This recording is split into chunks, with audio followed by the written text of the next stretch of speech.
नमस्कार, आप देख रहे हैं आर्या न्यूज और मैं हूं आपके साथ पल्लवी सिंह। स्वागत है आपका हमारे इस खास प्रोग्राम ख्याल आपका में। तो कोरोना महामारी लगातार दुनिया में कहर बरसा रही है और भारत में बहुत ही तेजी के साथ कोरोना संक्रमित मरीजों का आंकड़ा बढ़ता जा रहा है। ऐसे में मास्क पहनना, समय समय पर खुद को सैनिटाइज करना हमारी जीवन शैली का एक अहम हिस्सा बन चुका है। तो आपको इसी लाइफस्टाइल से जुड़ी परेशानी को आसान बनाने के लिए आज हमारे साथ मौजूद हैं एमबीबीएस डॉक्टर आनंद शुक्ला जी। आनंद शुक्ला जी, आपका बहुत बहुत स्वागत है ख्याल आपका में। धन्यवाद धन्यवाद, सबको बहुत बहुत धन्यवाद। तो डॉक्टर आनंद, सबसे पहला सवाल जो उठता है वो ये कि करोड़ों रुपए खर्च करने के बाद और विशेषज्ञों की दिन रात की मेहनत के बाद वैक्सीन तो तैयार कर ली गई है, लेकिन फिर भी कोरोना संक्रमण लोगों को अपनी चपेट में ले रहा है और इस पर क्या कुछ राय है आपकी? देखिए, वैक्सीन से हम लोगों को एक पैंडेमिक रोकने का एक अपना शस्त्र है, ना कि कोई ट्रीटमेंट है। दूसरी बात है कि जब भी इस तरीके का पैंडेमिक आता है, कम से कम 2 साल जरूर लगता है, तथा हमें वैक्सीन कायदे से बनाने में कम से कम 3 से 4 साल लग जाता है। ये इमरजेंसी परमिशन मिला था, जिससे कि धड़ाधड़ वैक्सीन बना के और इसको यूज करना चालू कर दिए। तो हो सकता है कि वैक्सीन उतना इफेक्टिव ना हो, पहला नंबर। दूसरा नंबर, रिपीटेड दूसरे भी म्यूटेंट आ सकते हैं, दूसरा नंबर। तीसरा नंबर ये है कि हम लोग भूल गए प्रिवेंशन लेना, जो कि बहुत जरूरी है। ऐसे वायरस में और ऐसे तरीके के जब भी एक पैंडेमिक होता है, जैसे फ्लू हुआ था आज से कुछ सालों पहले, उसमें बहुत लोग मरे थे, करोड़ों लोग मर गए थे। उसका भी अभी वैक्सीन फ्लू का बहुत अच्छा से नहीं बन पाया। इसका भी अभी पता नहीं कितना सक्सेसफुल होगा, क्योंकि इस वायरस का ड्यूरेशन हम लोगों को कम से कम 2030 तक है। 2030 तक आता जाता रहेगा।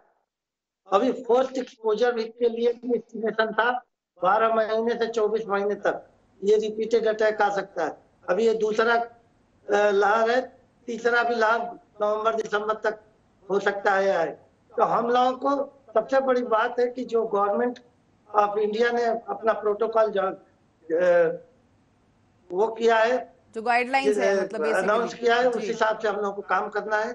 और distancing, mask, repeated hand washing और सैनिटाइजेशन, ये 4 चीजें बराबर करनी है। जी डॉक्टर शुक्ला, कोरोना संक्रमण को 1 साल से भी ज्यादा का वक्त हो चुका है और अब भी कोरोना का नया स्ट्रेन लोगों को अपने शिकार बना रहा है और अभी भी देखा यह जा रहा है कई लोगों में इस वायरस को लेकर सही जानकारी नहीं है।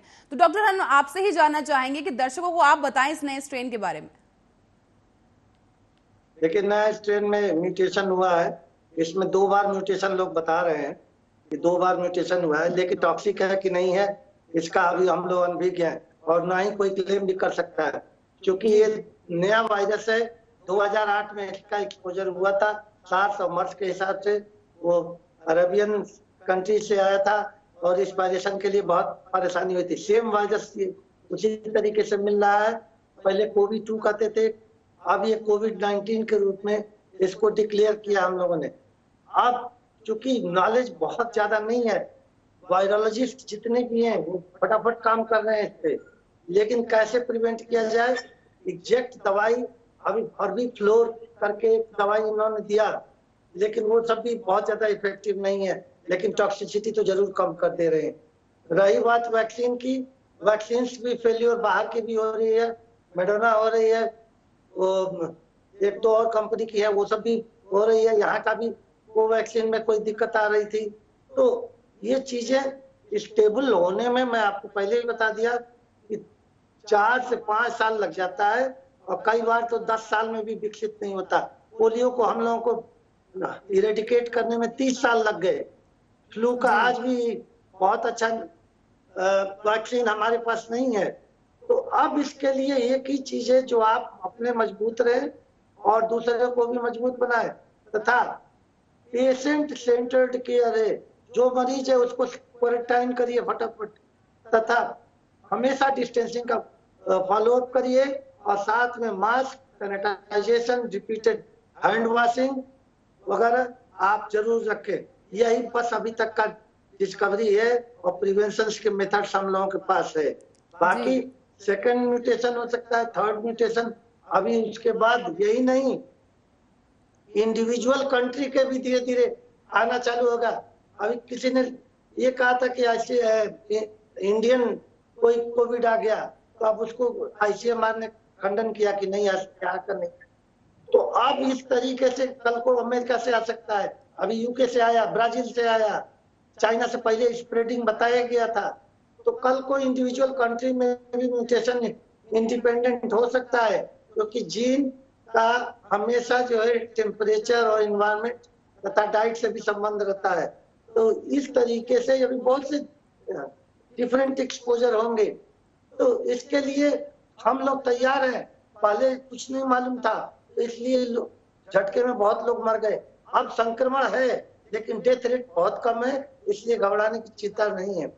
क्योंकि ये एक इसमें एक और भी चीज है, थोड़ा सा पॉलिटिकल इंटरफियरेंस भी है, क्योंकि अगर वो ना रहे तो डेथ डिक्लेयर करने में भी दिक्कत होगी, फिजिशियंस को भी प्रॉब्लम होगी। इसलिए एक फिनोमिना है, उसको कहते हैं हम लोग पेस्टली।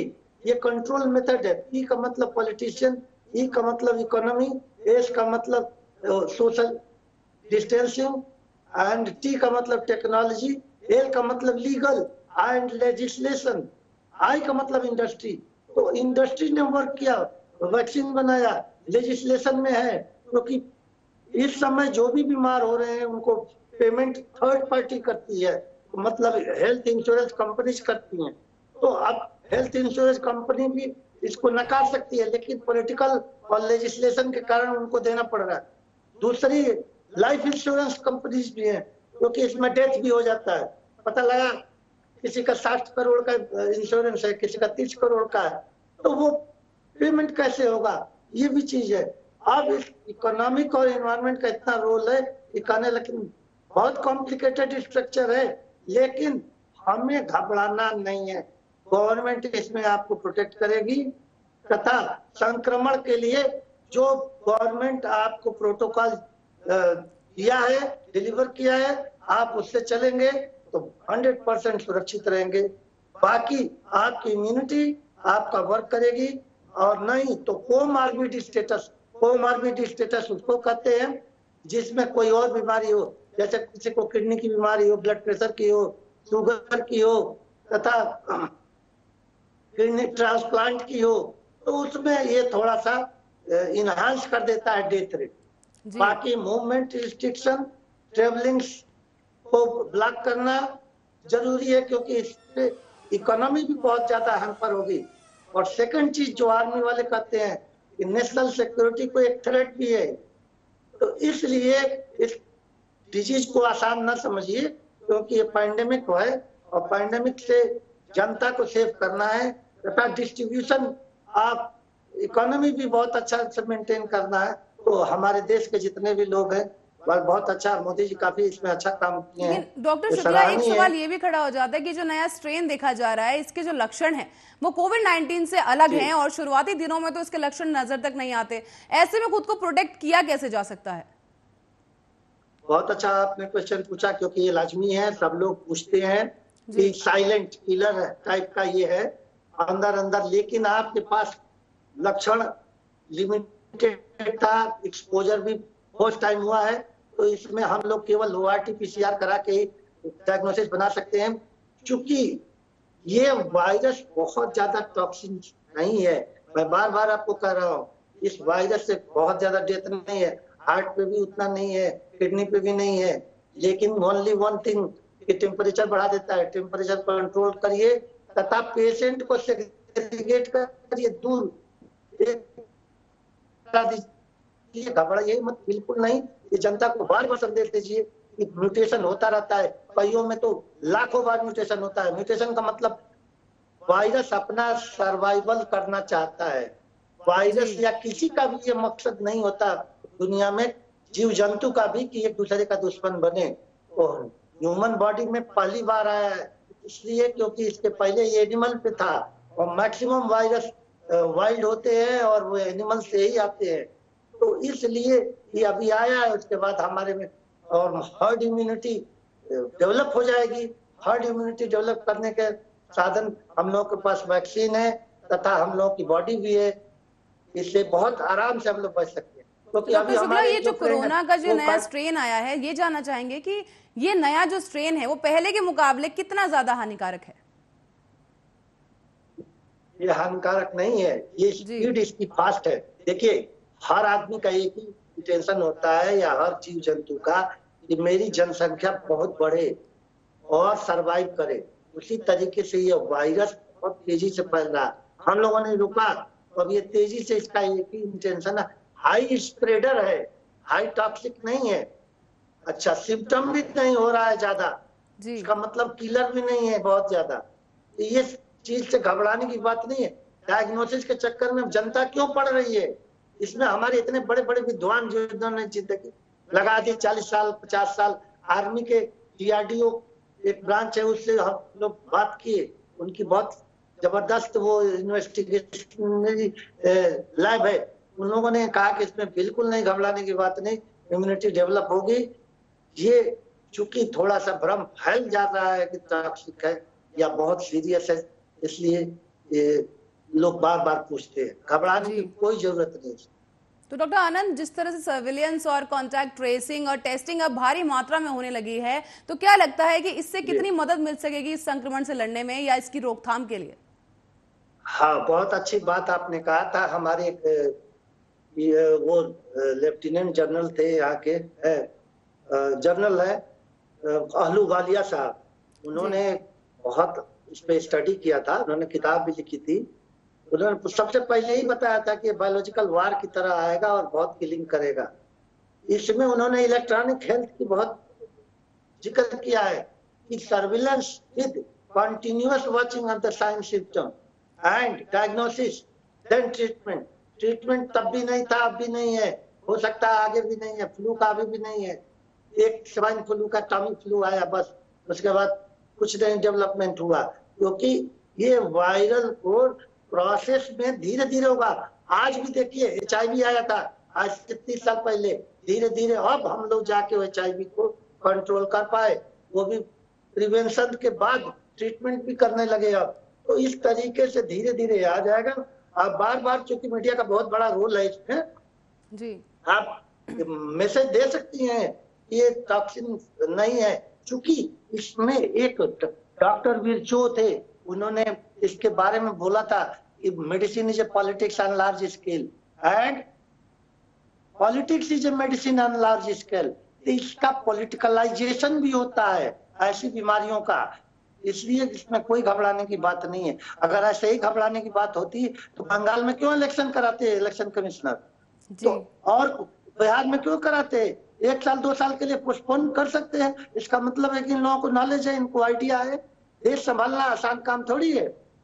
अच्छा, दूसरी बात, इम्यूनिटी हम लोग के स्ट्रांग है। आप देखिए, अमेरिका का स्वास्थ्य संरक्षण विभाग चरमरा गया, हेल्थ सिस्टम इसका चरमरा गया। क्या कहते हैं, इटली का बहुत हाई स्टैंडर्ड था, फ्रांस का चरमरा गया, लेकिन इंडिया का नहीं चरमराया, क्योंकि हमारे यहाँ मेडिसिन किचन से शुरू होती है। किचन मेडिसिन या कलनरी मेडिसिन कहते हैं, चाहे सौंफ हो, इलायची हो और लौंग और काढ़ा और इससे लेके, इसलिए आयुर्वेदिक और इंडिजिनस मेडिसिन हमारे यहाँ कामयाब हो गई।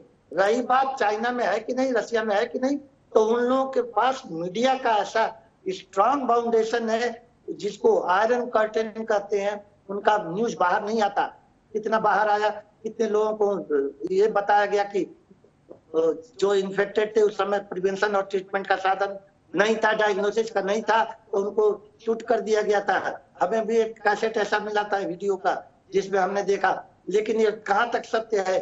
इसलिए इंडिविजुअल कंट्री की ये प्रॉब्लम है, इसको क्वारंटाइन किया जाए। जैसे महाराष्ट्र है, महाराष्ट्र में कंट्रोल नहीं कर पाए क्योंकि मूवमेंट बहुत ज्यादा है, डेली का कमाना खाना है लोगों को, लोग वहां पे बहुत एक्टिव रहते हैं, तो अब इसलिए वहां पे कंप्लीट इरेडिकेशन नहीं हुआ। लेकिन चूंकि आपके यहाँ बॉर्डर इन्फिल्ट्रेशन बहुत है, आप देखिए बहुत से बॉर्डर हम लोग के ओपन है, बांग्लादेश का है, इधर पाकिस्तान में है, बाहर से लोग इन्वेट कर लेते हैं, तो वो भी इन्फेक्टेड बॉडी आ जाते हैं। बाद में हम लोग को आप पकड़ नहीं पाएंगे, किसी को नहीं संभाल पाएंगे। आपके पास पकड़ने का साधन एक ही है, इंटरनेशनल फ्लाइट से तथा ट्रेन से। बाकी जो पैदल चलते हैं कहाँ से चेक कर लेंगे? इसलिए let it do and let it spread. घबराने की हम लोग के पास कोई चिंता नहीं है और हम लोग कंट्रोल कर लेंगे। और ये भी एक चीज समझ लीजिए, ये 2030 तक की हम लोगों की प्लानिंग है, यानी 9 साल में ये कंट्रोल में आएगा। हो सकता है जैसे पोलियो हम लोगों ने विश्व से बाहर कर दिया, स्मॉल पॉक्स बाहर कर दिया, उसी तरीके से एक दिन कोरोना के भी बाहर कर देंगे। लेकिन डॉक्टर आनंद, एक सवाल यहाँ ये भी खड़ा होता है कि ये जो कोरोना का नया स्ट्रेन है ये ऑस्ट्रेलिया में पहली बार देखा गया था और भारत ने भी ऑस्ट्रेलिया से आने वाली जो फ्लाइट्स थी उन्हें रुकवा दी थी। एयरपोर्ट पर ही IGIB लैब तक बना दी गई थी टेस्टिंग के लिए। तो फिर क्या कारण रहा कि ये स्ट्रेन भारत में तबाही मचा रहा है? ये बहुत अच्छी बात कही, सिमुलेशन इफेक्ट कहते हैं इसको जी। इसका मतलब ये नहीं कि एक ही आदमी इन्फेक्टेड है, ये यहाँ पे भी उसी तरीके से ट्रांसमिट करके मिमिक कर रहा है वायरस। RNA में उस तरीके के ट्रांसफरेंस हो रहा है। क्यों हो रहा है? क्योंकि ये जो temperature, global temperature 1.2 degree centigrade बढ़ गया है, इन्वायरमेंट के टेम्परेचर को और उसके बैरियर नहीं बना सकते, इसलिए ये स्पॉन्टेनियस म्यूटेट यहाँ का भी कर सकता है। क्योंकि यूके का भी आया, ब्राजील का भी आया, उसके बाद ऑस्ट्रेलिया का आया, अब नाइजीरिया का भी देखा गया। तो ये इंडिविजुअल आ सकता है और इन्फेक्शन के चांसेस बढ़ सकते हैं, इसमें कोई घबराने की बात नहीं। हम लोग तैयार हैं। जैसे कि गर्मियां अब आ चुकी हैं, अप्रैल की शुरुआती दिनों में जो पारा है 37 डिग्री के भी आसपास पहुंच चुका है और ऐसे में सवाल ये खड़ा होता है कि मास्क कैसा होना चाहिए, क्योंकि अब लोग जो हैं ऑफिस और स्कूल भी जाने लगे हैं। ऐसे में हर समय और ज्यादातर समय मास्क लगा होना भी जरूरी है। तो कैसे मास्क का प्रयोग करना चाहिए कि घुटन भी ना हो और लोग खुद को प्रोटेक्ट भी कर सके? देखिए, बहुत अच्छा क्वेश्चन आपने किया, क्योंकि टेम्परेचर बढ़ने से मेटाबॉलिज्म और लाइफ स्टाइल काफी चेंज हो जाता है जी। क्योंकि अभी इसके पहले हम लोग 20 डिग्री के अंदर थे, अब इसके बाद जो है 45 डिग्री के अंदर होंगे। तो अब इसको संभालने के लिए ये है कि हाइड्रेशन बॉडी में बहुत अच्छा होना चाहिए। एक्सपोजर के लिए हमें अवॉइड करना चाहिए भीड़ भरे जगहों पे जाने से, तथा मास कम्युनिकेशंस में हमें बहुत हिसाब से रहना है, बहुत ज्यादा एक्सपोजर नहीं देना है, जितना हो सके घर में काम करना है। नेता लोगों का तो मीटिंग वगैरह शो करना बंद करें, तथा मास्क में N95 करके है, वो बहुत ही अच्छा है, इसमें वो फिल्टर कर लेता है। N95 का मास्क आता है जी। जी, अगर कहीं भी है तो आप कोई सा भी आप मास्क इस्तेमाल कर सकते हैं। और डिस्टेंसिंग इज अ मस्ट, क्योंकि इसमें बहुत अभी तक यही देखा गया है कि डिस्टेंसिंग जरूरी है, क्योंकि ड्रॉपलेट से, जैसे नाक से पानी निकला, आंख से निकला, या रिस्पिरेशन से भी बढ़ सकता है। तो इसके लिए बड़ा संभाल कर रखना पड़ेगा। दूसरी बात, टेम्परेचर ऑप्टिमम टेम्परेचर में ही रहना है, घर में रहें, बाहर न जाएं। और शायद ये वायरस एक नया कल्चर पैदा किया है कि घर में रहें, बाहर न जाएं और घर में रह के काम करें, क्योंकि वर्ल्ड जो है पेपरलेस हो रही है और इंटरनेट बेस्ड है। तो घर में बैठ के आप आसानी से सारे काम कर सकते हैं और कल्चर चेंज कर रहा है ये, और सिविलाइजेशन भी चेंज कर रहा है जी। डॉक्टर आनंद, साथ ही एक सवाल आपसे ये भी पूछना चाहूंगी कि जिस तरह से मास्क का प्रयोग ज्यादा से ज्यादा कितने समय तक के लिए आप कर सकते हैं? देखिए पल्लवी जी, बहुत ही ब्रिलियंट क्वेश्चन पूछा आपने। 6 to 8 आवर्स पे जनरली हम लोग इसको चेंज कराते हैं, लेकिन N95 ऐसा है कि N95 को आप 1 महीने तक यूज कर सकते हैं और फिर उसको वॉश कर सकते हैं गुनगुना पानी में और थोड़ा सा डिटॉल वगैरह डाल के, तो रीयूज हो सकता है। रही बात जो पेपर वाले, कुछ पेपर्स वाले होते हैं, तो वो तो आप use and throw, maximum 3 to 4 hours optimum temperature में, और जहाँ पे पर्सपिरेशन टेम्परेचर हायर हो वह hardly 4 to 5 hours. 6 to 8 hours कहते हैं, लेकिन 6 to 8 आवर्स संभव नहीं है, क्योंकि ड्रॉपलेट्स के कारण जो है री इन्फेक्शन के चांसेस ज्यादा बढ़ जाता है। और दूसरी बात है, बहुत इसमें अहम है, वो जो कपड़े वाला जो जालीदार टाइप का आता है हल्का सा, उसको भी 8 घंटे से ज्यादा नहीं, आप ले आइए घर पे, धोइए, फिर उसको रीयूज करिए। तो और कहीं ना कहीं आप जो का डिस्पोजेबल अपना मास्क ही मिलते यूज हैं कर बाजार लीजिए, में, सही जो बता। ब्लू कलर का होता है, मैं दर्शकों को बताना चाहूंगी, एक ब्लू कलर का मास्क जो बाजार में मिलता है मात्र 10 या 20 रुपए के अंतरकाल में जो मास्क ही मिलता है, वो डॉक्टर साहब बताना चाह रहे हैं कि कम से कम 3 से 4 घंटे आप उसे इस्तेमाल कर सकते हैं, उसके बाद उसे थ्रो कर देना चाहिए और एक नया मास्क शुरू कर देना चाहिए। तो डॉक्टर साहब आपसे एक और सवाल जो मैं पूछना चाहूंगी कि आज भी कई लोग ऐसे हैं जो इस कोरोना वायरस को लेकर काफी भ्रम फैले हुए हैं लोगों के बीच में, और ज्यादातर लोगों को अब तक सही जानकारी इस वायरस को लेकर नहीं है, और ऐसे में सबसे ज्यादा जो सवाल लोगों के मन में उठता है वो ये है कि क्या सच में मास्क लगाने से इस वायरस से बचा जा सकता है? क्योंकि जो डॉक्टर्स की अगर बात करें, डॉक्टर्स तो पीपीई जी किट पहनकर बिल्कुल, रहते हैं, लेकिन उनके बाद भी संक्रमण जो है उन्हें अपनी चपेट में ले लेता है। तो ऐसे में मास्क लगाना कहां तक कारगर साबित हो रहा है?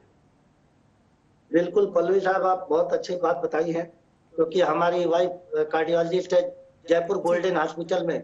वहाँ उनका कलीग पहले, सबसे पहले उसको कोरोना का अटैक हुआ, उसके बाद ठीक हुआ तो दोनों डोज लगवा लिया वैक्सीन का। अब ये दोबारा फिर उसको री इन्फेक्शन हो गया। अब आप बताइए, ना वैक्सीन काम में आया, ना वो काम में आया। अब चूंकि मैक्सिमम वर्क केवल जैसे मास्क से ही है, तो इसलिए मास्क इसमें जरूरी है, और हमारे आपके पास कोई दूसरा साधन नहीं है। मीडिया से इस चीज को बार बार आप लोगों ने पहली बार भी बड़ा कंट्रोल किया। इस बार चूंकि लोग एक्सपोजर के झेलने के आदी हो गए हैं, फाइट करने के आदी हो गए हैं, तो इसलिए आप लोग इस न्यूज को आप स्प्रेड कर सकते हैं कि घबराने की बात नहीं। कई भी स्ट्रेन आ सकते हैं और बार बार आ सकते हैं। अभी कम से कम ऐसे अरबों वायरस हैं, करोड़ों अरबों जो आ सकते हैं, और डायग्नोसिस होती है, ट्रीटमेंट होती है, लेकिन लाइफ स्पैन आज से 100 साल पहले 30 साल था। हम लोगों ने दवाइयों के माध्यम से और तरह तरह के इन्वेंशन से और डायग्नोसिस प्रिवेंशन से, इसमें electronic health surveillance, so many thing, आज 60 साल से ऊपर हम लोगों ने लाइफ स्पैन बढ़ा दिया है।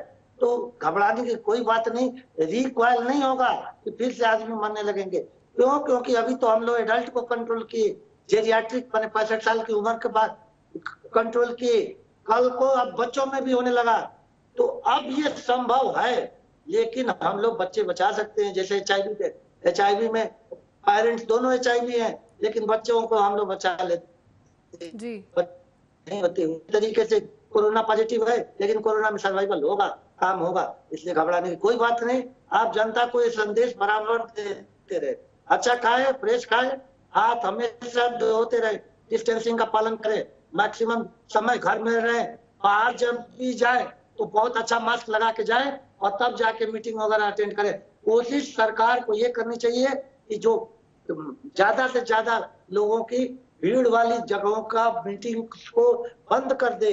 इसके लिए दोबारा उनको आदेश पारित करना चाहिए। जी जी डॉक्टर शुक्ला, मेरा अगला सवाल भी इसी से रिलेटेड है कि मास्क जो है, बाजार में कई तरह के मास्क मिलते हैं, ऐसे में सही मास्क का चयन कैसे किया जाए? जैसे सबसे बच्चे भी बढ़िया, होते हैं, बुजुर्ग भी आपको होते हैं, तो पता है, जानना चाहेंगे कि सही मास्क कैसे चुने वो? जी बहुत अच्छी बात आपने कहा। N95 WHO अप्रूव्ड है, और हमारे ICMR अप्रूव्ड भी है। उसको आप एक खरीद लीजिए, मुश्किल से 20 से 35 या 40 रुपए का आता है, पहले 100 रुपए का आता था। अभी सरकार ने कुछ इसको कम कराया है, तो ये 20 से लेके 35 रुपए का आएगा। इसको आप रखें अपने पास, और इसमें दो तरीके का है, एक तो बहुत जालीदार है, दूसरा जो है ऐसे यूज सेपेड है। तो आप जो विजिबल और कंफर्टेबल लगे आप ले आइए, और उसको एक हफ्ते बाद, 2 हफ्ते, जब भी आप बाहर जाए उसके बाद चाहे तो आके धो सकते हैं, और आप सुरक्षित रहेंगे 100%। हम आपको बता रहे, विटामिन सी लेते रहे, एंटीऑक्सीडेंट लें, तथा जो घरेलू दवाएं या वो सरकार ने काढ़ा के लिए, आयुष का काढ़ा के लिए कहा था, आयुष काढ़ा ना भी लें, घर में आप हल्दी, अदरक और थोड़ी सी दालचीनी, ये 3 चीजें मिला के आप चाय में या दूध में पीते रहे, आप सुरक्षित रहेंगे, बिल्कुल सही रहेंगे, कोई घबराने की बात नहीं है। डॉक्टर आनंद, जल्दी से एक सवाल और है जिसका जवाब मैं आपसे लेना चाहूंगी कि जिस तरह से ये भी कहा जा रहा था कि एसी का जो इस्तेमाल करने से ये संक्रमण ज्यादा फैलता है, और अब जैसे कि गर्मियां आ चुकी हैं और पारा अभी से काफी हाई है, तो बिना एसी के रहना भी मुश्किल है, ऐसे में आपकी क्या सलाह रहेगी? देखिए, चूंकि उन लोगों को पहले जानकारी नहीं थी, वो ये सोच रहे थे कि एसी में टेम्परेचर कम हो जाने पे शायद डी ग्रोथ बहुत ज्यादा बढ़ जाए वायरस का, या रिप्लिकेशन बढ़ जाए, म्यूटेशन बढ़ जाए, या ब्रीडिंग बन जाए। तो ब्रीडिंग तो हो नहीं रही है, डायरेक्ट इसका इन्फेक्शन है, क्योंकि नहीं कोई वेक्टर है नहीं कुछ है, ये डायरेक्ट कंटेजियस है। तो इसलिए इनको ये समझ में आता है, एक भ्रम फैला हुआ है कि एसी में रहने से वहां का एयर सर्कुलेट होता है। ऐसा कुछ नहीं है, एसी भी एयर को वेंटिलेट करती है। आप एसी चलाइए, आराम से 20-22 डिग्री पे रहिए। हम लोग, हमारे जितने पेशेंट हैं, हम लोग अलाउ किए रहते हैं। आप वायरस से न घबराएं और केवल डिस्टेंसिंग मेंटेन रखें। अगर आपके अंदर वायरस आ भी गया है, आप पॉजिटिव है भी, तो इससे कोई दिक्कत नहीं, 10-15 दिन में निगेटिव हो जाएंगे। इसका आपके अंदर एंटीबॉडी बन जाता है। जी, और अच्छा खाना खाते हैं हम लोगों का, ईटिंग हैबिट बहुत अच्छा है, हाई पोटेशियम रिच है। डॉक्टर साहब, अपने खाने का जिक्र कर ही दिया है, तो डॉक्टर शुक्ला मैं जानना चाहूंगी कि ऐसे में एक बड़ी जिम्मेदारी इम्यूनिटी सिस्टम पर ही पहुंच जाती है, रोग प्रतिरोधक क्षमता पे जिम्मेदारी आ जाती है, तो उसे कैसे मजबूत किया जा सकता है कि इस महामारी के खिलाफ खुद को तैयार किया जा सके?